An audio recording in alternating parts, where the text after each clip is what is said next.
Let me tell you one quality that you need, or that you need and your partner needs for you to have a healthy relationship. You want to know what that quality is? Resilience. You have to be able to be resilient. You have to be able to get past the tough stuff, because it's always going to be bad. And what I mean by that is, just because a relationship doesn't have cheating and disrespect in that way doesn't mean that there is not other hard things that you're not going to have to endure in a relationship. Number one, I'm a woman, you are a man. We don't think the same. We don't do things the same. There is something that I bring to the table. There's something that you bring to the table.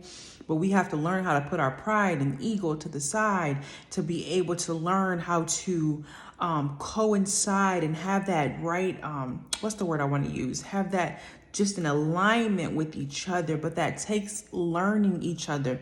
And in learning each other, it takes making mistakes, hurting your feelings, being disrespectful, not intentionally, but just doing things that you have to learn that, oh, I shouldn't have done that. Oh, I should, like, you know what I mean? Getting to know each other as just in the two of us is difficult enough. We need resilience to be able to get to the other side. You need to have forgiveness. Forgiveness is a part of resilience, because to be able to make it over means that I've forgiven you and now we can get to the next thing. So resilience is something a lot of people don't have. You don't have the capacity to be resilient, to get through it, to make it through the tough time. I was listening to Dr. Cheyenne Bryan, and something she said, it really hit me. She was like, the only real sure way to stay in a relationship forever, or to have a relationship that lasts, 20, 30 years or whatever, is to never leave. To always stay in it. To say, no matter what, come hell or high water, I'm going to be here. Now, this doesn't mean be with someone who is gaslighting, disrespecting you, abusive, manipulative. This doesn't mean be in an unhealthy relationship. I'm not talking about that. What I'm saying is that life is already hard. Financial issues are going to happen. It happens to the richest people going through financial struggles, loss, death in families, like hard things that you're going to have to endure, things with your children. Like, there are things that just with life, it's going to be difficult. So you have to have the capacity to be resilient, because here's what resilience also does.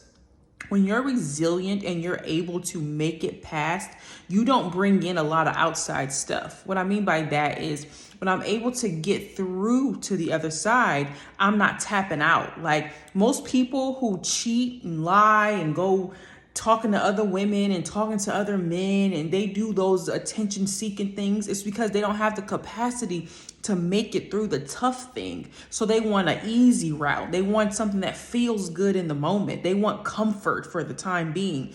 But the resilient people, a person who is resilient, those are the people, we are the people who is able to make it to the other side, go through the hard thing, say, listen, we're going to figure this thing out. It is not me against you. It is us against this issue. And together, collectively, we are going to figure out what this problem is.